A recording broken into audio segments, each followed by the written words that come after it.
No transport issue, but just a little something. Nothing to worry about, but they have like. These two are the same, are they? They'd have already copied it and been sent.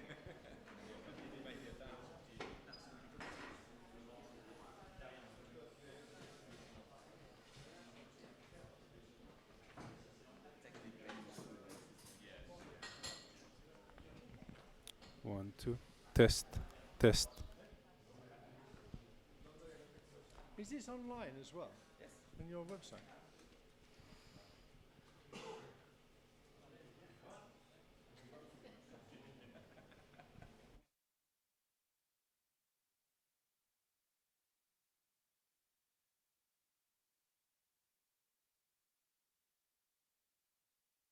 Everybody, welcome to the last race day. World Sailplane Grand Prix. Very exciting situation. We can still see it's all to go for at the top. Yeah, there's still some possibilities of changes there, so we're looking forward to an exciting race.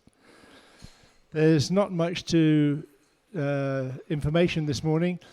We want to make sure you return your trackers. So when you land, please take your trackers back to Mikel this evening. We must get all the trackers this evening straight after you've landed, so you don't forget and leave them in your glider and take them back to Poland or Russia or Italy or wherever you're going to. Mikel has distributed for you a FLAM analysis for your FLAM for everybody. If you have anything that you are concerned about or you want to talk about it, don't talk to me, talk to Angel or talk to Mikel about it. He also tells me that you can buy the trackers. If you want to take your tracker yourself and you want your own tracker, I think they're about 200 euros. Just see Mikel and you can do a deal with him about it. They're also available for rent for competitions. Again, talk to Mikel about it. If you want to rent a bunch of them for your competitions, then you can do that. The closing ceremony tonight will be at the podium here at 7 o'clock, 1900. We will not have a daily podium. It'll be all the same ceremony. And we would like everybody there at sharp for 1900, assuming, of course, that we finish scoring and everything's gone okay. The procedure will be no dignitaries, no politicians, no long speeches, which is great. We have a short speech just to officially confirm the results. We will then present diplomas to the top 10 pilots. There's an FAI certificate for the top 10 pilots, so they will come forward and they will remain either side of the podium. We then have the top 3 places, anthems, and then we have the official closing. And after that, the bar is well and truly open, and it's paella night. Yeah, I think, Sergei, they need to book for paella. Yeah, people need to put. So we need to know how many people are staying to eat.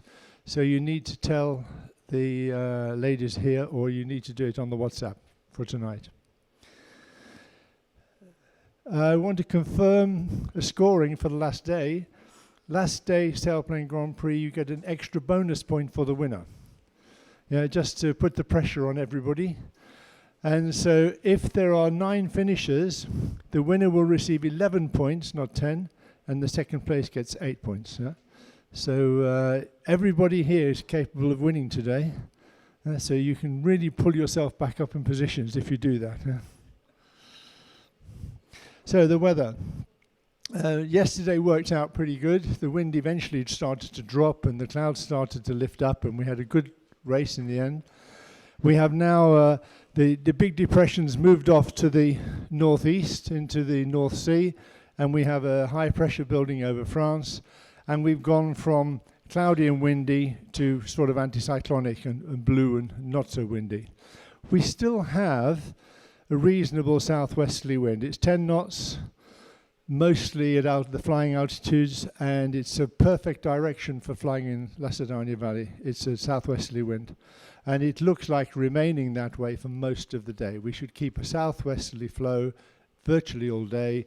It's not really strong. It gets stronger at altitude, so there'll probably be a little bit of wave on the top. But when we look at the thermal conditions, The forecast is for thermals up to about 3,000 meters. It might take a little while, a little slow to get there. It may be on the very high ground we get 3,200, 3,300 meters. Cumulus, very small amount of cumulus. There will be some cumulus, but very small amount. And there will be some wave on the top, but it will be difficult to see that. It's predominantly a blue day. A blue southwesterly, 3,000 meter day. Pretty ordinary, pretty normal sort of conditions for Cerdanya. So the task, 260 kilometers. We go first of all from the start point, same as yesterday at Gers, and we go on the south side of the valley, southeastern side of the valley to Cambrai, and then a long way to the west to Cometa, down to Beaumont. Beaumont is 3 kilometers. All the other turning points are 2. And then up to Maniga and back via Montlouis. There is no control point at Prix, so the minimum altitude for finish is all the way from Montlouis back to the airfield. You don't go below 1,300 meters on that leg. That leg is, the whole leg is 1,300 meters. Yeah, you'll be on the ground at your 1,300 meters at Montlouis. And the speed, don't forget, is now again 170. We're back to 170 start speed. I would like to make just a specific point about the last day.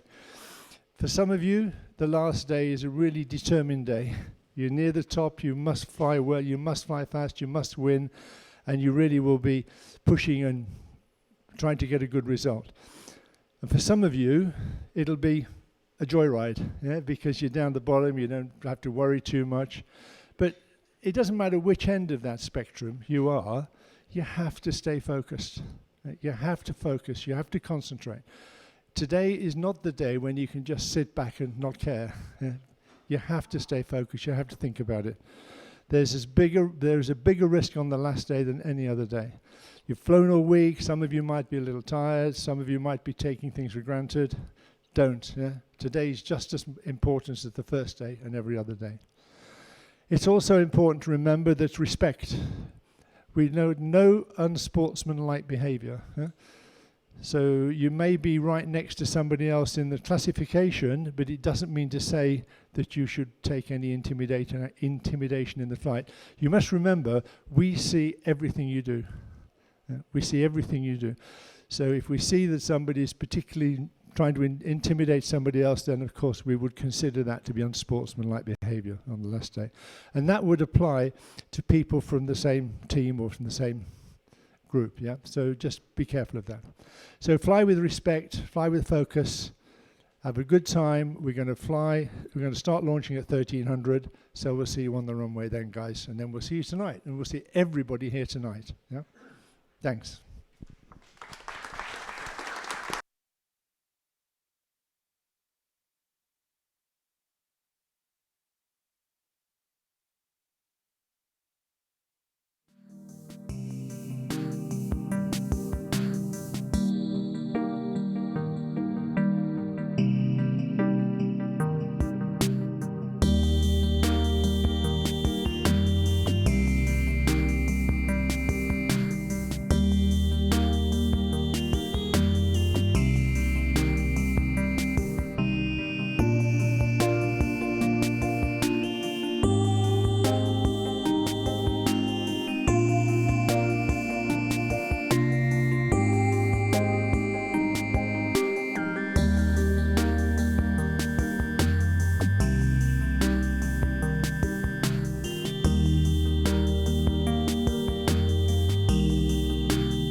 So let's see if Brian have more information about today's task and weather.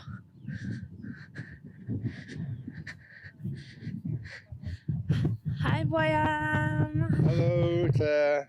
How are you today? Windy.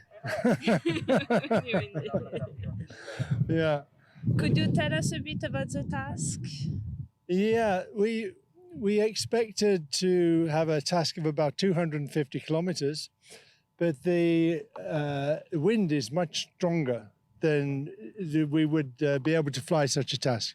So we've changed it to 220 kilometers, going first to the east of the Cerdanya Valley, and then we go out to the west to the mountain of Siluria and into the Sort Valley, and then we have a very fast race back to the east. The problem is we have very strong wind. At altitude, the wind has maybe 30, 40 knots. And the other issue is that the cloud base is quite low. So we have to wait. So we will wait maybe 1 hour for the cloud base to come higher, so security, and then we hope to fly. It'll be a very fast race because it'll be slow going into the wind, but very quick coming with it. Yeah. So we're looking forward to the fun of the day.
Pretty good. Cold, but apart from that, good, yeah.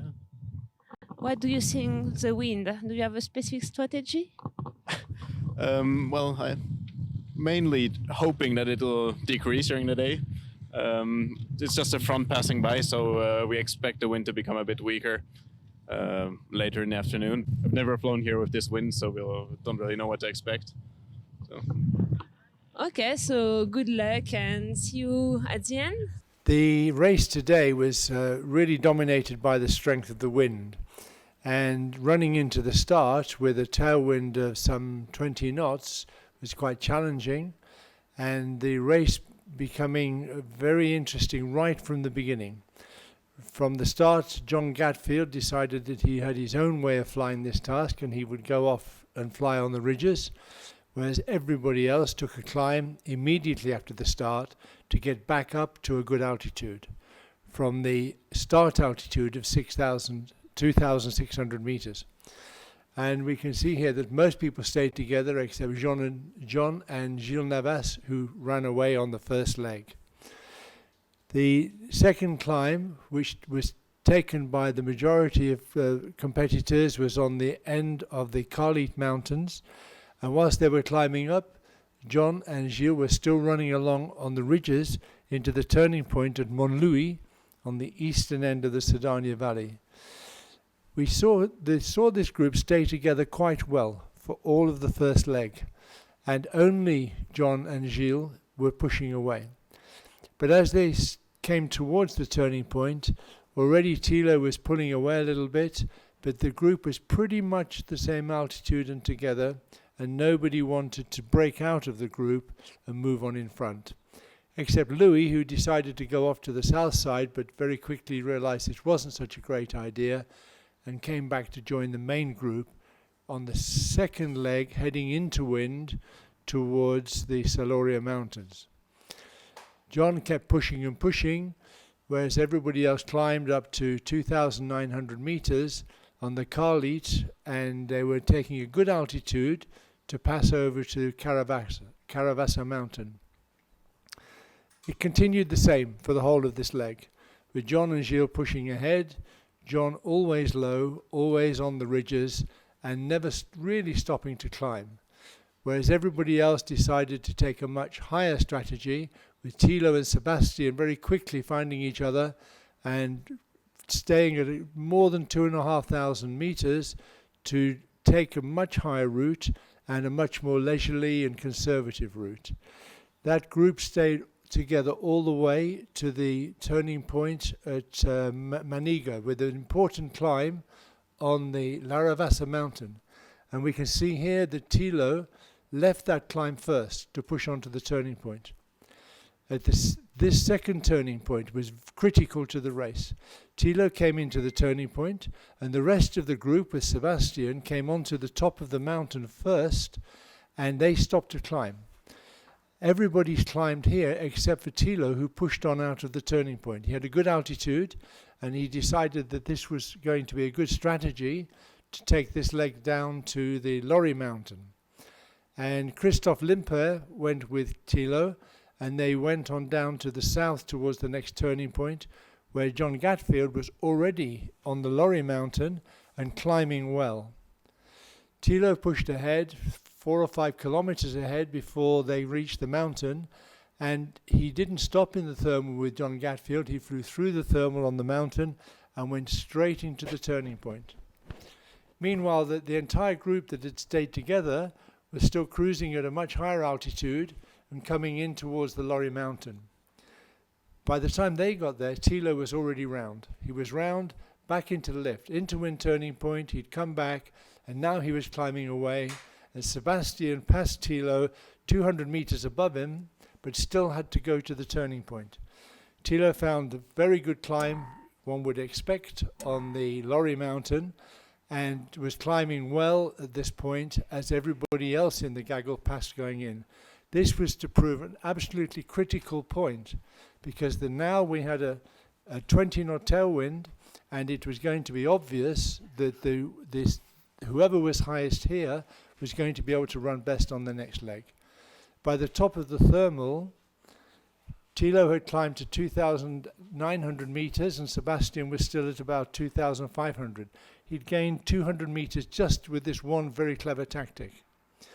And on this leg downwind towards the eastern turning point, Thilo maintained his lead, and he even gained on his lead when he took a really good climb on Monteril Mountain.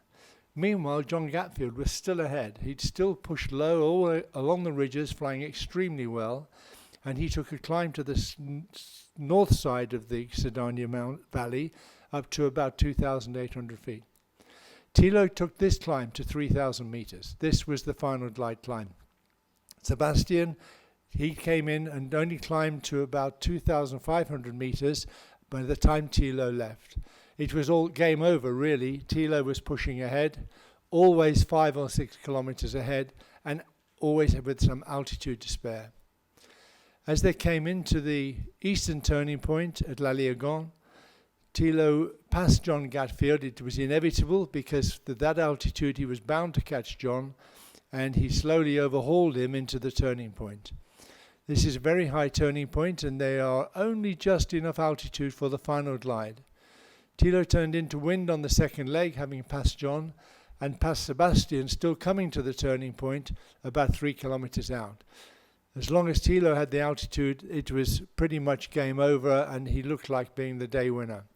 John stayed with him, always a little bit lower and always a little bit slower. Thilo crossed the finish line with a little bit to spare. He didn't have to push it at all to the finish line. He was closely followed by John, who was very nearly caught by Sebastian. Unfortunately, John, he finished second, but he didn't take the turning point correctly, and so he was outlanded, and the result of this is that Sebastian was second overall. Second on the day, and 2 points behind Thilo for the day's race.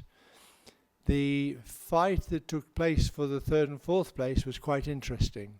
Sebastian finished well, and it was a good speed and with a good margin of altitude. The next group was led by Didier House, and Didier was well away in front of everybody else, followed by Christoph Limper, who was in 4th position. Next we had Peter Krajcek and Maximilian and Louis. Peter managed to pass Louis just before the finish line, and Peter and Maximilian fought it out for the coveted 5th place. And we can see here that Peter just managed to pull ahead by a fuselage length, crossing the line just before Max for 5th position, Max taking 6th position, and Louis taking 7th position. All this makes quite a difference to the overall results. The last ones in the points were Gilles and Gintas, and we can see that Gilles was actually a little bit behind Gintas, but the penalties soon changed that. Gintas finished beforehand, but he got a 14-second penalty, which put him into 9th place. Adam was just out of the points, coming in 10th. Congratulations, Tilo. The cuckoo was right. This morning I heard a cuckoo and it cuckooed 10 times. Oh yeah, it was a great race. Yeah. Yes, so tell us everything. Well, at the start, it was difficult to make the altitude, but then at the end it was not such a problem. And knowing that I was well ahead of everybody else, took it very easy. Took 3 meters all the way to the top. Enjoyed everything. And then I saw suddenly Yankee Oscar, and I was very happy that somebody else was in front. He was lower, so I was sure I could catch him. So the distance of point is even bigger. So I'm quite happy.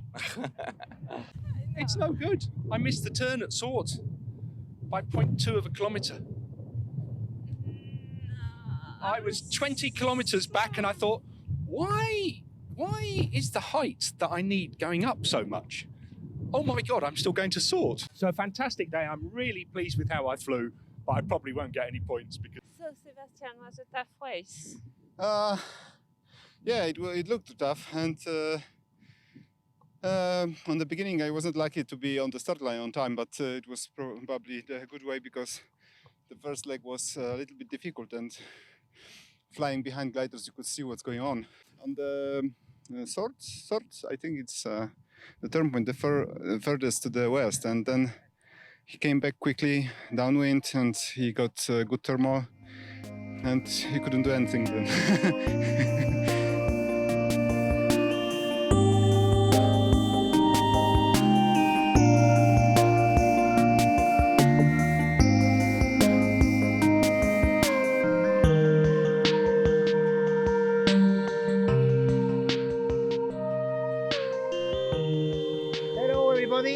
We are in the 5th race of the Grand Prix and the prize giving in La Cerdanya. And 3rd position with a speed of 123 kilometers per hour, we have Didi House from France.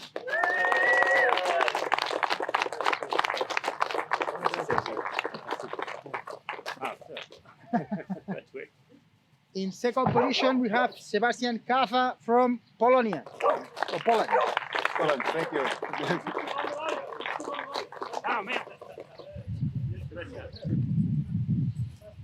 And in 1st position, we have Thilo Hollyhouse from Germany.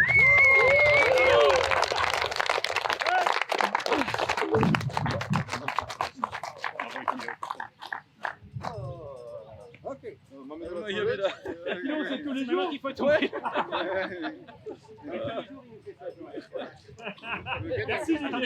Wait a second. I'm not ready. You're French, so you should be accepted. Yes, I am. Oh, it's gone!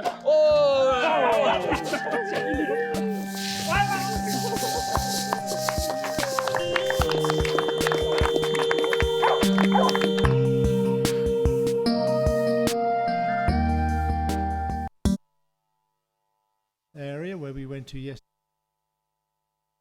About this, and in 3rd place was Gintas Zube with have a slope to the right, to the east, because of the wind coming from the west. Usually in the valley there is west wind, but because of the breeze, because of the convention, this strong west wind is because of a front that was passing us, Brian. So it's not usual conditions, and there will be not nice thermals like yesterday. And when we can see that at the altitude of the cloud, about 3,000 meters, the top of the cloud is probably about 3,300 meters, the wind is still quite strong. But it's quite a lot less strong at 2,000 meters. And this creates a shear. And that shear will break the thermals up. So it might look much nicer than it really is. And we can see coming in, everybody is getting ready for the start. And we expect the first leg to be very quick. Yes. And take a look at the position of the gliders. The group of the bottom of your screen, with Alta Rodriguez, Christoph Limper, Kawa, Young, and Tilo House. I think, Brian, they are looking for the wave. This is the Meranges Valley, and just 10 minutes before, Lima Echo, Aldo Rodriguez, who knows this place very nice, he was going from north to south, looking for the wave that forms after Carasa Mountain. It's important that here, with north and south winds, wave lines are very, very long, but here with west wind, not clearly defined lines of mountains, north to south, there are only few patches of wave. But the wave's not really much used to them today because they have a 4,000 meter maximum altitude. But what I suspect is happening here is that this little group of Sebastian and Tilo and Mike are positioning themselves to run into the start from a very long way. They have a very strong wind. Yes. And so they're going to take a long, long run to the start. We can see they have the altitude to do this, the maximum start altitude, 2,600 meters. So they will now fly slowly towards the start line to get a good start without the risk of having to turn too close to it and not being able to judge carefully the crossing of the start line before the time. Yes, it's just 1 minute to go. And we were waiting for a traveling image from the star line to the first point. I don't know if we will have it. Our friends on telescope. If not, we'll make it later following the gliders. In the meanwhile, you can see over the ridge some gliders just waiting for the star line. As you know, 1 minute before, and take a look, thank you, Gerard, to the main screen simulation. They must be to the left of the start line. Many of them, I think, all of them are where they should be right now. Everybody's in a good position. And we've got 20 seconds to go, and we should see people beginning to come straight towards the start line. Maybe we have a quick look at the speed bench and see what sort of speed they're doing over the ground. Because they have the wind behind them, or at least one person we can look at. That's it. So we've got John Gatfield, and he's doing 170. So he has 20 kilometers an hour wind behind him, so he's only flying at about 110 kilometers an hour. Yes, here they go. We must say that today because, as Brian said, of the tailwind they have now, maximum ground speed for starting is 190 kilometers per hour, and maximum altitude is 2,700, Brian? Max 2,600. 600, yeah, thank you. We changed it from the first task to 2,600. A good start. Most people are getting away cleanly. Question now is, do they go hard left back onto Pedro, or do they run straight onto the Puimaron Valley? Yes, John Gatfield is turning clearly to the north, to his left, and I think many of them are following him. And it's fun because Tilo and Sebastian are together already. Yes, and I think we will see this most part of the race. And it's the most important thing is we must follow Sebastian and Tilo Holyhouse, just 6 points one from each other, and just 2 days left, this one and tomorrow. Within the tomorrow they will fly, Brian. Yes, it looks like it'll be a good flying day tomorrow. Yes, and well, we talk about yesterday's race, fantastic race, both Sebastian and Tilo. And Tilo, doesn't matter, he was at the lead. He made his own race, sometimes alone. And after being alone, he joined Sebastian, same altitude, same distance, very nice. And at the end, just Sebastian gained 100 meters more. That gave him the win of the day. Okay, we see John Gatfield is straight for Puimaron. Yes, yes. He knows what he wants to do. Yes, he will go. He will jump right now. As you can see, the Tour de Carol Valley. Thank you, Gerard. Very nice scene. To his right, you can see the Kiwi, how do you say? The quarry. The quarry, thank you. And he's going to Carlit. I think he's going straight to the point where they climbed 3 days, one after another. And I think the main group, they want to climb before. Otherwise, remember, going to the first point low has been all days a bad idea. Always a bad idea.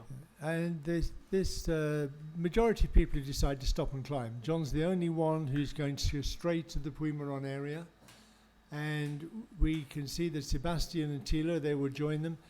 I think it's important to remember that for Sebastian and Thilo, it doesn't matter too much what anybody else does. What matters is the difference between them. But we should watch this carefully, because whilst they're playing cat and mouse and staying together, Didier and Louis, they could make a really excellent flight and they could close the gap.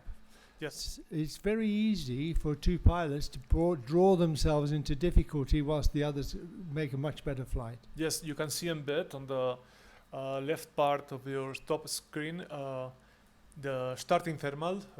I think 15 or 16 of the pilots are joining together to climb, going together. Today will not be easy, especially going to the west with front wind at about 40 kilometers, Brian, something like that. Yeah, the second leg's going to be slow. Yes. I think we'll have plenty of time to talk on the second leg. Yes. I think that would be the slower leg of the whole task, and they are climbing pretty good. I think it's better than we expected, as we said just a few seconds before. Nice thermal. I think it's an average about 2 meters per second, which is quite good for a day like today. As you can, we must remember, the data you are showing is the value at that moment, but of course the important thing is the average of the whole thermal. Okay.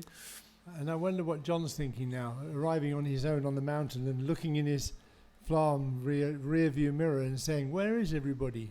And they're all still on Pedro John climbing up. But John could do really well, because I think where he's heading is a good place. And there have been nice cumulus on this area this morning. And Thomas fell down from tow. Thomas had a bad start. Yes. He towed, he didn't stay in, he didn't manage to find good lift, and he came and landed. And he struggled back up, and also Peter Krajcek had a really hard time, but he eventually climbed back up. Charlie, Christoph Lemper, he landed back on the airfield and he relaunched. Yes. But I think they didn't jettison the water, Brian. No, I think that they will be ready to go. It just shows that it's not that easy a day, and it's going to be a little bit difficult for people the whole time. It's never going to be really straightforward today.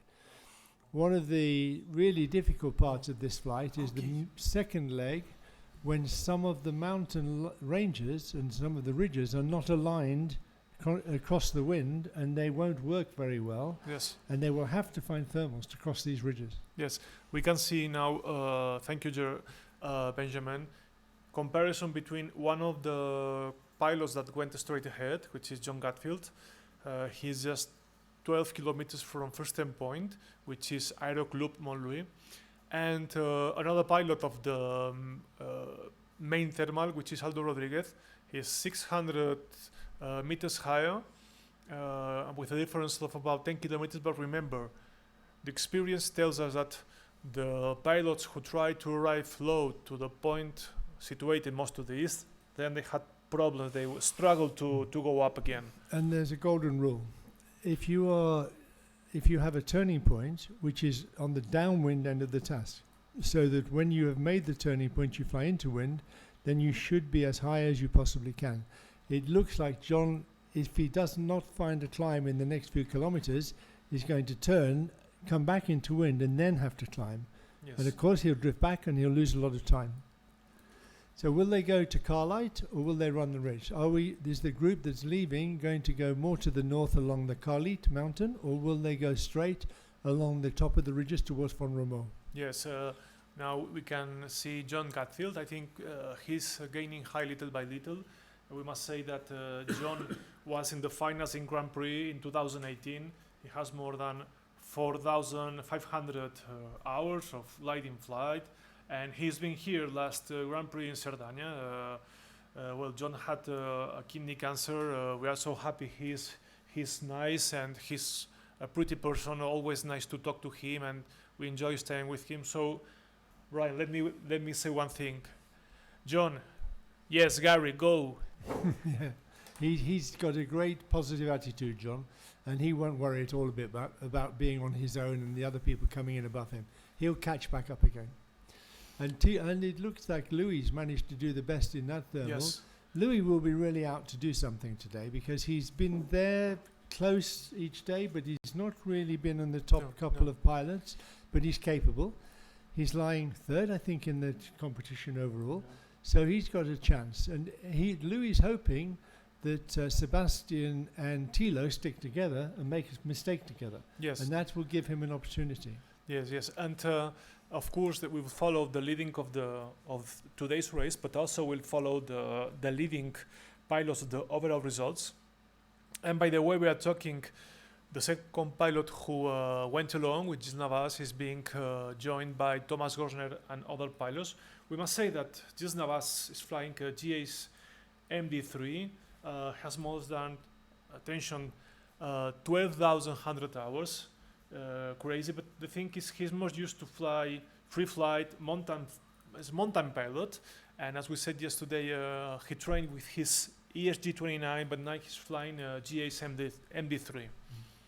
Yeah, and Thomas is pushing on out ahead there. He's got a good altitude. He climbed high in the last thermal. I don't think we'll see Sebastian or Thilo pushing out at the front for quite a while. I think they'll want to use everybody else. They'll sit back. They'll take it easy for a little while. They have no need to be at the front. But sometime on the next leg, they'll start to push forward. And I'm pretty sure we'll see that by the second or third turning point, they're going to be up there with the front gliders. And certainly, Sebastian is very good tactically at this type of flying. Yes.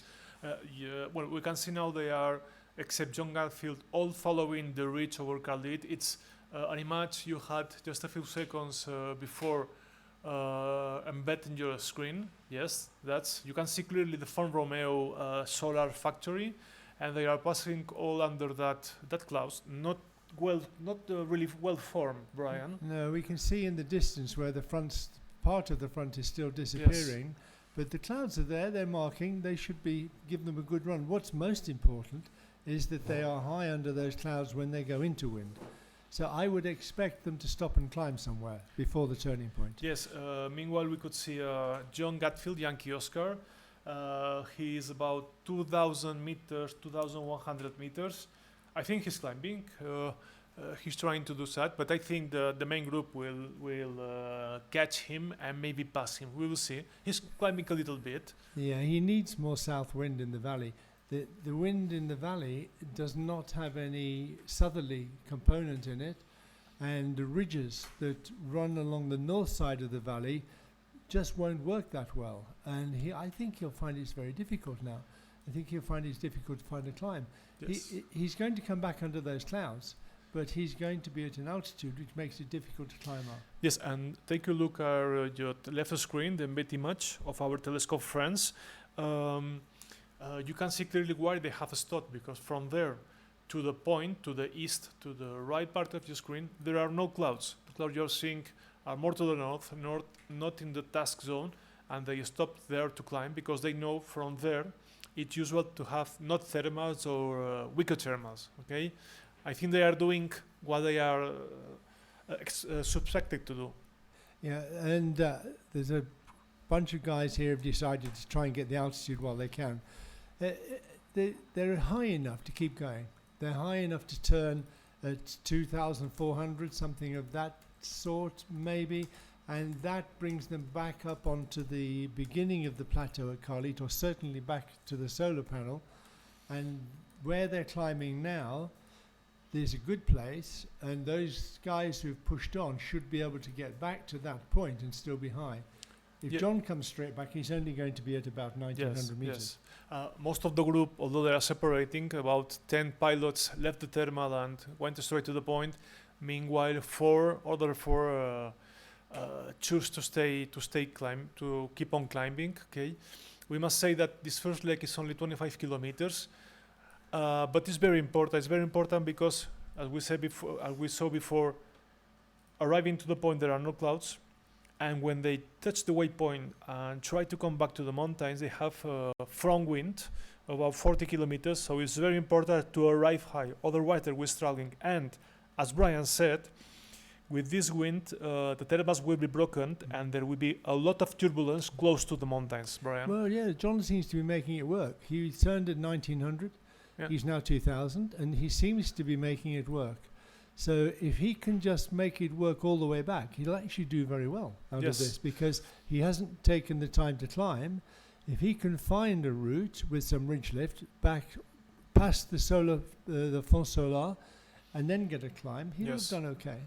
You can see the main group, I think it's almost 15 gliders going to first point, Aero Club, situated in Montlouis, very nice place, very nice castle, nice place to see always all the villages in La Cerdanya. And well, you can see them. John is passing below them about 600 meters of difference. That'll feel like a lot. Yes. It will feel like he will be feeling quite low now, partly because he is quite low. Yes. But also because he sees the others so high above him. Yes, and he is the only one. He made this strategy, and by the moment it's not working well for him. He's still the same height. He's finding an energy line. He's finding the lift along the edge there, but it's not good. He's not climbing, but he's just about maintaining, and we can see he's flying quite slowly. Yes. He's flying at 110, 115 kilometers an hour.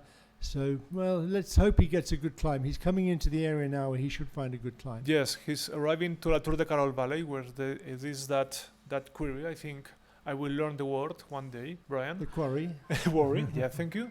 And that's the place to climb. If he keeps on going to the other part of the valley, he will be in the downwind part of the mountain, so could be tricky for him. It's better to climb before. And meanwhile, he is being passed by another group of the 4 pilots who preferred to climb more. I think they have around 200 meters of difference between them and the leading group.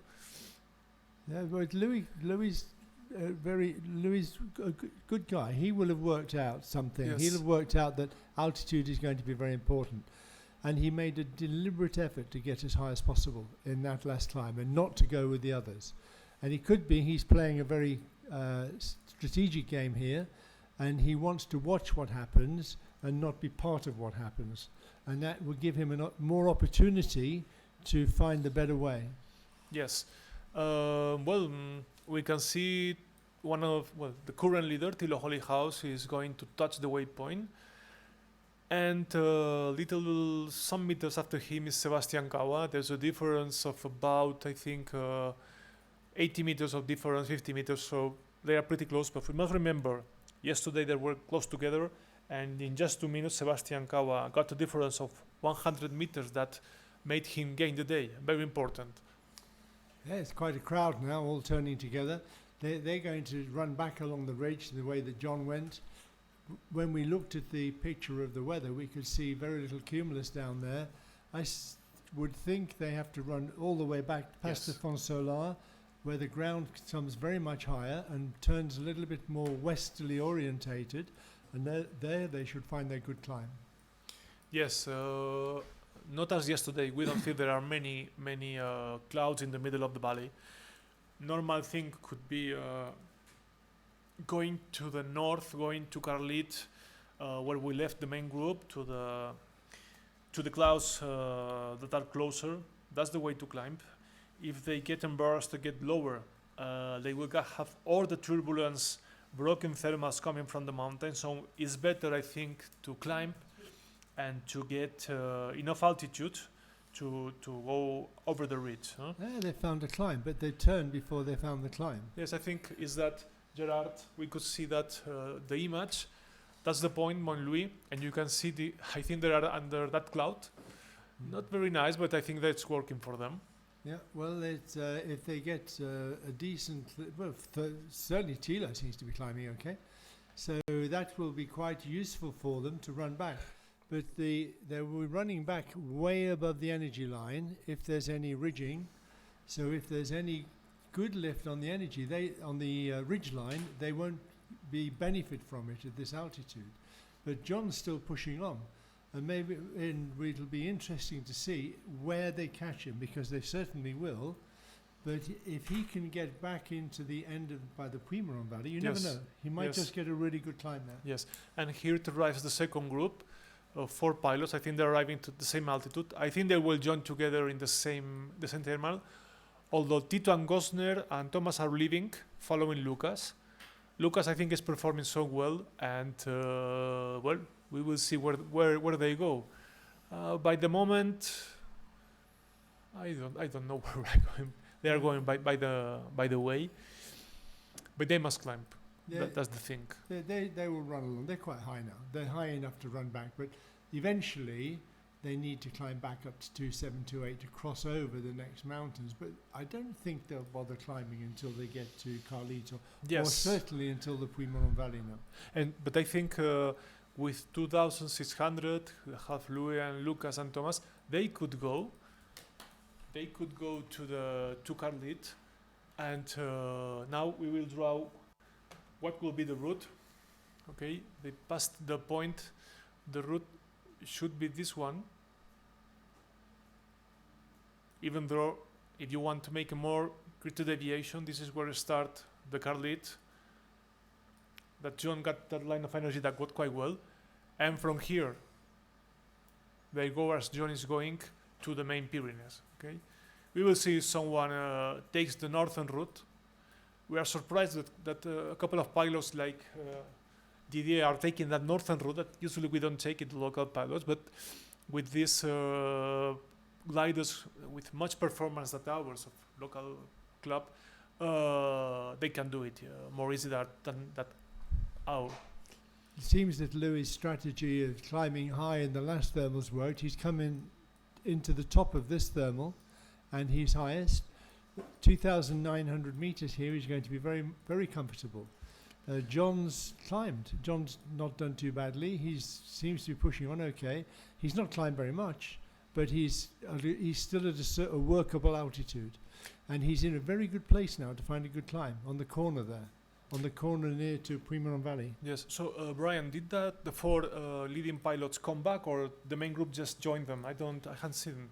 I'm not sure. I'm not sure if Louis actually turned yet, but I thought he turned with the others. Yes, it's interesting, as you said.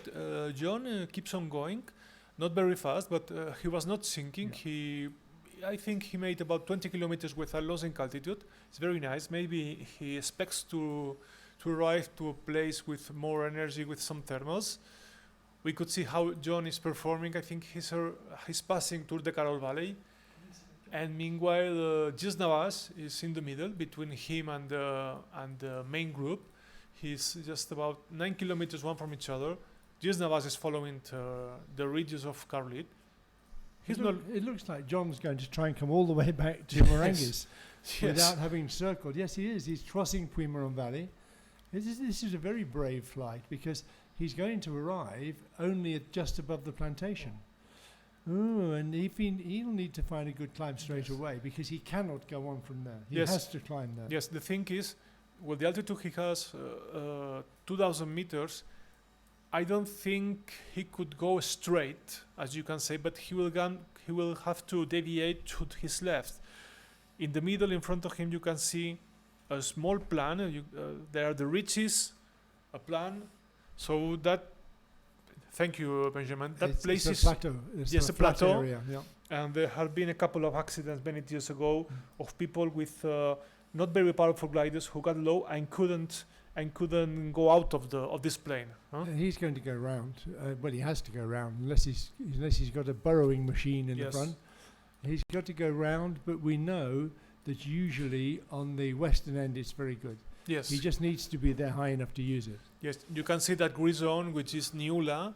It's a place where usually they climb, nice climb, but he's alone. And I don't think there could be any markers. Okay. And well, meanwhile we can see the higher pilots is Rudolf Rick, and 100 meters below is Graham Parker. We must say that Australian pilots are performing quite well. For me, Pete Temple is doing a great job. I think he's very happy also.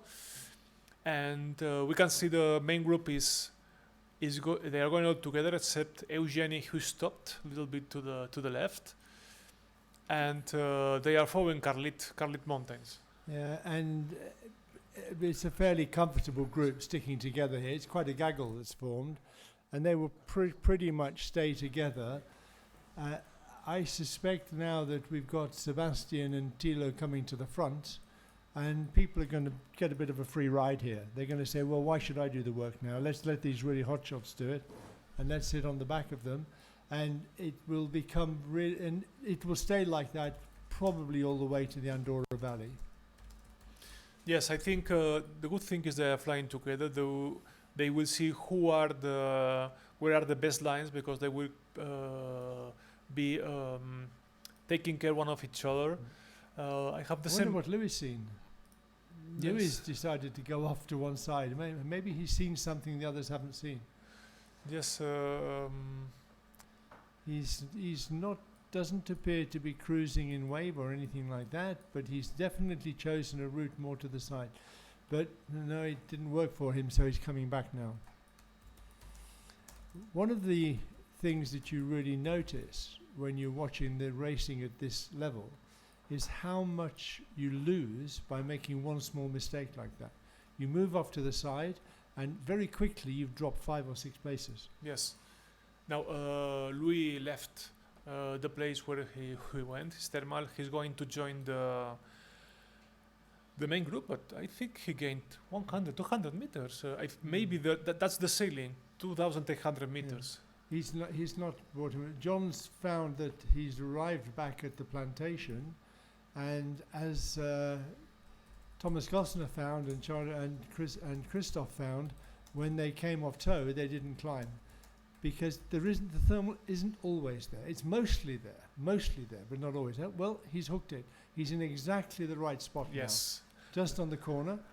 Yes. We want to see 4 or 5 meters for John now and make him very happy. Yes, that's a place we called the plantation. It's surrounded by some forest that was a fire many years ago.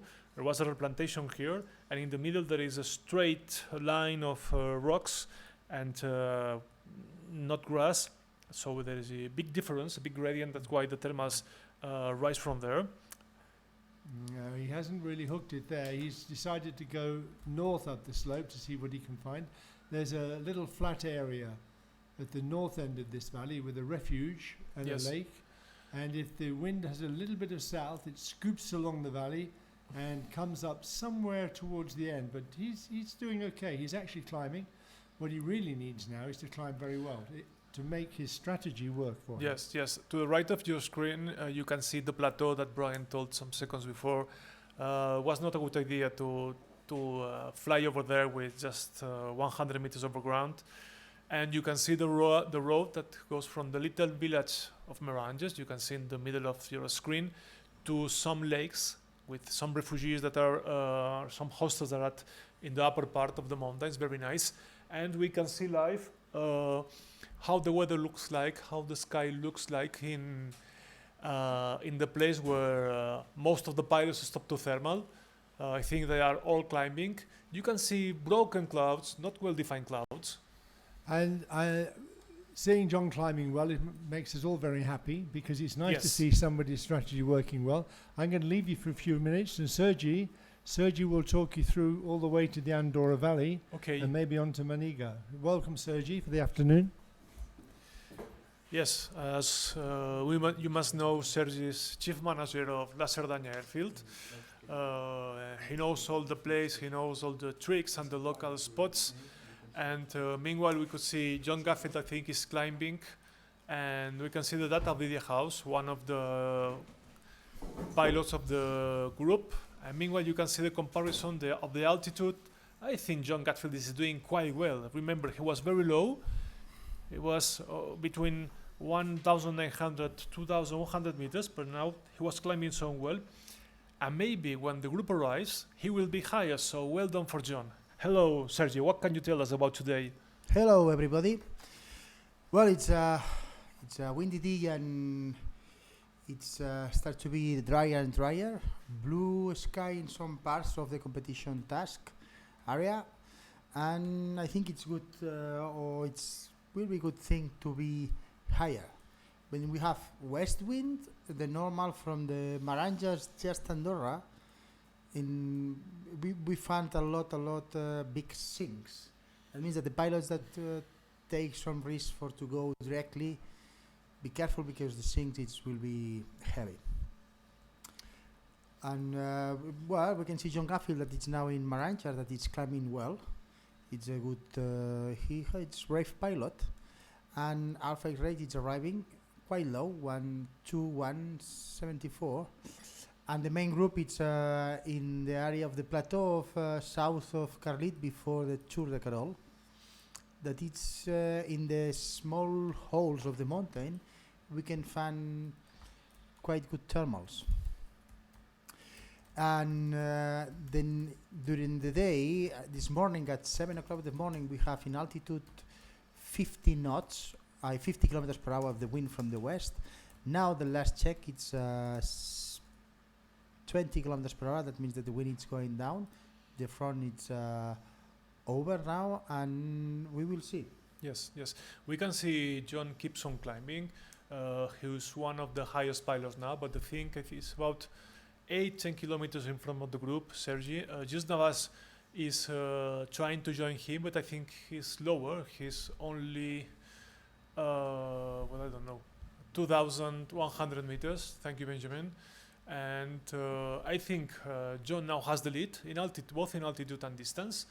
And well, we could see that broken clouds in the zone where there were thermal ink and night cruising. And in a few seconds, from our friends of the telescope, we'll have a traveling image to see how it's drying so much from the east to the west. Now, we think after Andorra Valley, there are almost no clouds. We could see by the satellite they are all dissipating, cumulus disappearing. So I think they will climb as much as they can in that zone. Okay.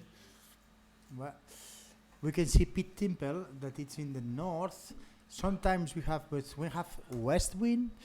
We have a small confluence that because we have wind that it's over the Andorra Valley, and the wind that it's in the La Cerdanya Valley. He will find in the place where Pit Timple is, and you have to go up to the ridge, and maybe he found a small confluence there that if it's like this, he will take a lot altitude there.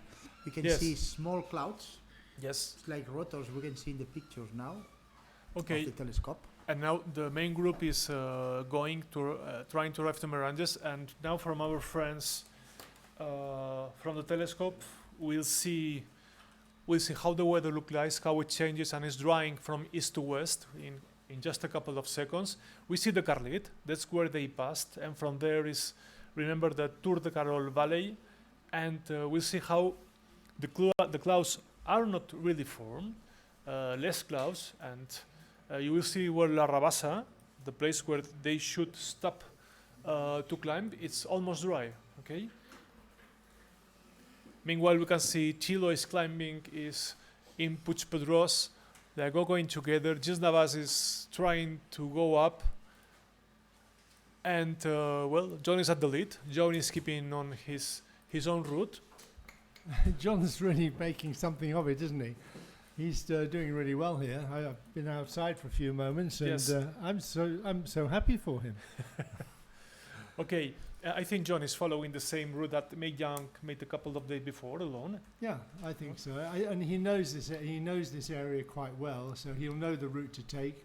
And I'm pretty sure that the first people who take the Manigua turn are going to be the first people coming home. Yes, we could see now. Take a look at the images.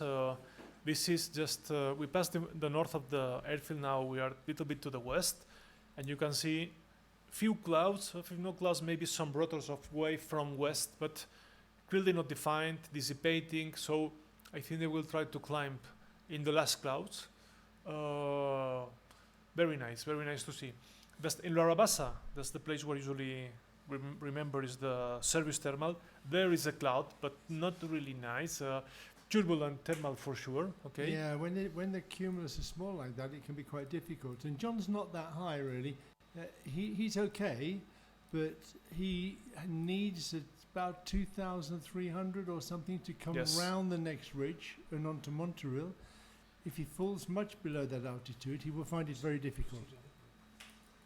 The ground becomes quite flat, but the first ridge he comes to, you can see it in front of him now, that ridge is orientated a little bit more westerly, and it should work well, and it should bring him round into a very big bowl up towards Monteril. And if he can find a climb in there, which will take him around the corner, he will have done really well with the strategy.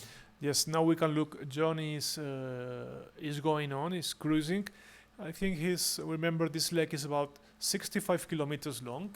He's now in the middle. And I think he's curious because you can see he's in front. I think he's about 10 kilometers in front of the main group. And most of them are lower than him, except FAI SGP, who arrived first at Meranges. Remember, he was 6 kilometers after John. He arrived first. He managed to catch the climb, and now he's high. I think he will leave the first. But he's climbing so nice. Thank you, Benjamin. He's climbing about 2-3 meters per second. Very nice, maybe a fourth even though. And Gilles is leaving. She's following John's path. Yeah, Gilles likes to push on. He's a ridge man, a mountain man. He always finds that being at altitude confuses him. He needs to get onto the ridges and get going. And they're really sticking together. Nobody's really trying to break away. There's just Gilles and Jean who have broken away here, but everybody else seems to be quite happy to stick together and try to get a good altitude and stay high all the way towards the Larabassa mountain. I think these guys might even turn right and go up Carabassa. And now we can see just the image, thank you to Telescope and Tim and Gerard. That's all where they are churning. That's over Meranges Valley. You could see about 10 gliders climbing there. Okay, take a look. It's one of the last clouds until they arrive until they go west. They are climbing there. There are almost 10 of them. Thank you, friends. And now we go back to the race. Here we are. And John keeps on cruising with Gilles Navas after him. I think he finds a nice light of energy. Or maybe he stopped. Can you see he's climbing quite nice? Yeah, in the previous races, they've been able to climb to altitudes of 3,000 to 4,000 meters. So the strategy of the race is quite different to today, when you can only climb to 2,800 or 2,900 meters. The tops of the mountains, each of the mountains that they have to pass is about 2,700 meters. Yes. So they don't have the capability of just overflying the mountains. They must plan always to have to go around the mountain to the other side. Yes, and we saw just a few seconds before, we saw pit tempo a little bit low, around 2,000 meters, and he managed to climb. We must remember that Graham is flying ES29E. He's from Australia. His home club is Adelaide Soaring Club. He has more than 4,000 hours of experience, and he won the qualifying Grand Prix in Australia in 2008. And the nice thing is everybody's arriving at 2,000